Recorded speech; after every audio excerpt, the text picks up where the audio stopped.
Before I get going, I would like to give a shout out to the sponsor of this video, Dunkin' Donuts. I'm drinking a nice coffee here. Currently 10:05 at night, halftime of the Steelers-Browns game.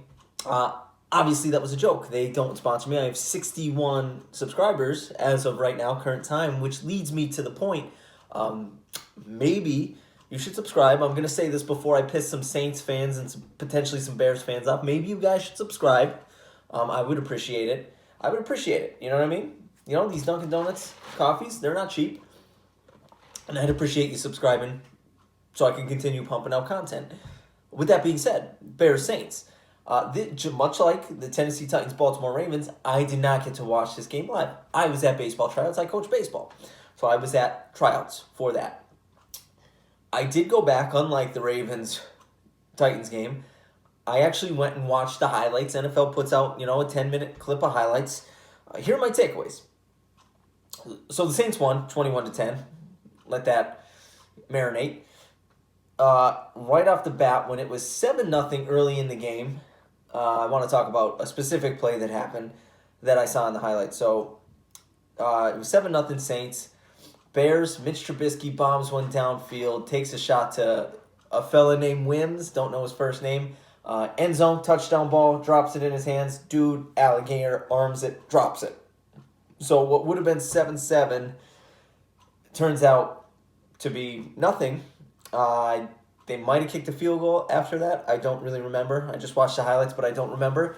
That literally would have been a touchdown. I think it was the first quarter. They did not score another touchdown. They did not score a touchdown until the last play of the game. And I'm not saying one of the last plays of the game. Literally the last play of the game, Trubisky threw a touchdown to Jimmy Graham. Triple zeros on the clock, fourth quarter. Jimmy Graham actually caught it and just ran into the tunnel. So if I was watching this game, just seeing 10 minutes of highlights, I imagine that had to be just a kick in the gut because that is a big momentum play that would have swung momentum in their favor, and it just seems like they never got it back. What the Bears have been doing well, David Montgomery's been running the ball super, super well down the stretch of the season. That's why I thought that this game was potentially going to be, Saints could potentially be on upset alert here because of the way they're running the ball. Nope, Saints defense, that damn good. They shut the run game down. Montgomery could not get it going. Trubisky throwing the ball did not get it going. Didn't seem to run the ball. There was actually another play. Good thing with Trubisky running the ball. It was like a 4th and 4. He drops back to pass. He rolls out to his right.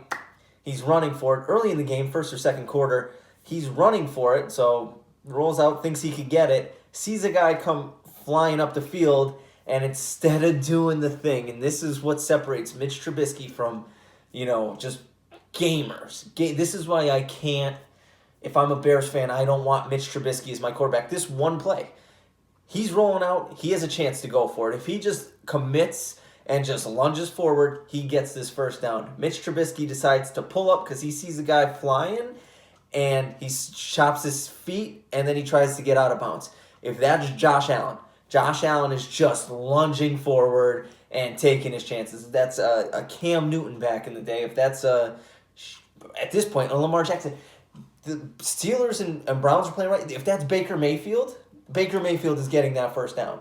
Mitch Trubisky did not want any of the smoke here from whoever was coming to tackle him, and he just kind of pitter-pats his feet and tries to get out of bounds because he didn't want to take a big shot to get a first down. Would have been a big momentum play, and the Bears just never got anything going. From their perspective, I feel like, again, Mitch Trubisky, when he's at his best, he's rolling out. Play action, move in the pocket, running. He's using his running ability. We saw the Bills. Josh Allen ran the ball like 10 times. Lamar Jackson earlier in the day. Now he's a more dynamic runner. He's different. Like that is a big part of his game. But these guys that running is a big part of their game. They run. So Mitch Trubisky will never be successful, or right now at this current point in his career, he is not successful without running the ball. Like in previous years, a perfect example is Josh Allen. Josh Allen was successful because he wasn't, like his last year, the year before, he wasn't great throwing the ball.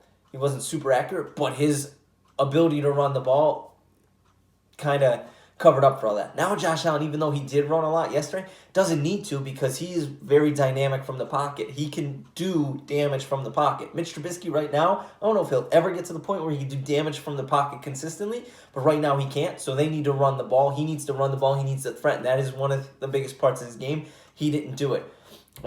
Saints defense, been great. I've talked about it anytime I've made a Saints video. Their defense is legit. If they want to make a run into Super Bowl, it is going to be on the back of that defense. Kamara, for the most part, because even though I wasn't watching it live, I was keeping up to date with it on my phone. Kamara was bottled up for a lot of the game, but down the stretch, he started to hit a couple big runs. He ended up close to 100 yards, had a touchdown. Might have even eclipsed 100 yards. I don't think he did. I think he was around 90, but still, he ran it over 20 times. That's something that they're going to need to do. I have been saying Drew Brees, and my man out there, I'm sure he'll comment on this one, Mike Williams, he's been really calling me a Brees hater, and I said that Drew Brees, throw it 40 times, it's going to come back to bite you. Didn't happen in this game. Drew Brees threw it 40 times. Again, I watched these highlights, not really pushing it downfield. You still can't tell me that I'm wrong when I say he does not have the ability to push it downfield. Their game is throwing it short, and it worked today, and they're going to end up hosting Tampa Bay next week.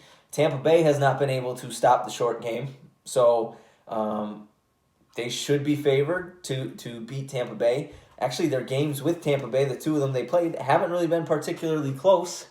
So I don't expect next week's to be much. But again, this offense that they're playing, and I'll say it, and I do think that the NFC Championship game is potentially going to end up being the Packers and the Saints. I do believe that. Is this short passing game going to work in a snowfall game, in the elements, if it happens to be that they have to travel to Lambeau and they have to play in the elements? Is this going to work? Right? I don't know. But right now, the Saints, their defense makes them a very legitimate Super Bowl contender.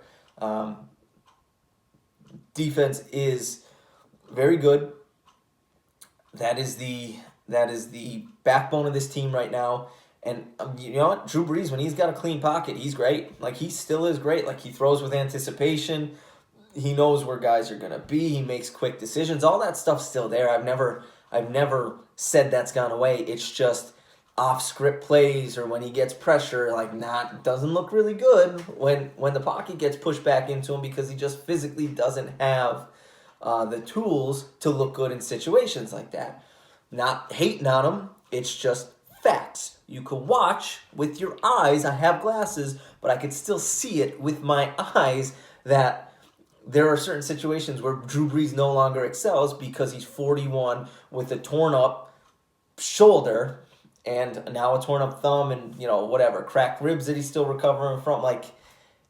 That stuff takes a toll on you as you get older. But when he's got a clean pocket and he's got time, he still processes the game super quick. He still makes super quick decisions. He can still get the ball out of his hands with anticipation. That stuff did not go away. He still has that.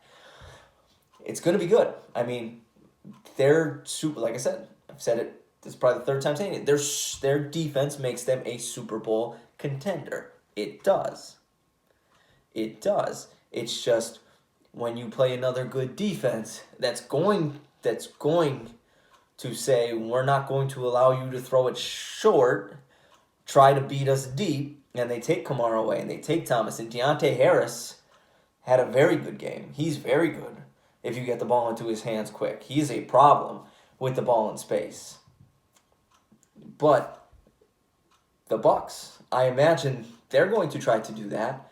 I don't know if their defense can stop it. Their defense did not look good yesterday against the Washington football team. I think the Saints should be favored and are probably going to beat the Bucs, and they're going to move on to the NFC Championship game. This game against the Bears did nothing to change my mind on that. It was, I thought it was going to be a close game because, again, I don't think the Saints offense is as high-powered as it once was. It doesn't need to be because their defense this might be the best defense the Saints have had in a long time. This might be the best defense they've had since Breeze has been there. And I mean that even includes, well, I guess it's probably not as good as Greg Williams' Bounty Gate defense, but I mean they were paying guys $50,000 or $5,000 to take guys like Brett Favre out. So I mean this is definitely the best defense he's had that weren't getting paid to take players out for sure. But listen, they're a contender. I'm not going to say they're not. And as a Packers fan, they do pose a threat. They do. That defense is good. And hell, as a Packers fan, it's not even guaranteed that they get past the Rams because their defense poses a threat. But I do think that I'm either going to get to say in a couple of weeks that I've been right about the Saints, or I'm going to have to look in the camera and eat crow because I do think that we're headed for an NFC Championship game of Packers versus Saints, and I'm excited. And if I'm the Bears, let me get back to them. Saints, you good? Mike Williams, can't wait to hear what you say about me being a Breeze hater because I did just talk a bunch of crap on Drew Brees. I guess it's not really crap to me. To me, it's just me speaking reality. And for the Bears, their offseason begins, and will Mitch Trubisky be their quarterback next year? I don't know. If it was me, I wouldn't want him. Obviously, you look at him, and currently he is. You're not going to be a Super Bowl. You're not going to win a Super Bowl with Mitch Trubisky, as he is. But who knows? Maybe he pulls a Josh Allen and gets really, really good in the offseason. Goes and works on his mechanic. I don't know. But I think just his mentality, I don't think it's there, and it goes back to that fourth down play where he ran out of bounds and he didn't want to take a shot and he didn't want to go for it, leave it all out there. But that is what it is. Bears fans, let me know about that. And Saints fans, call me a hater in the comments below. I dare you. Also, I said it earlier, I'm going to say it again, second time. Subscribe, comment, like, do all of it. Go get a Dunkin' Donuts iced coffee. And I'll see you in the next one.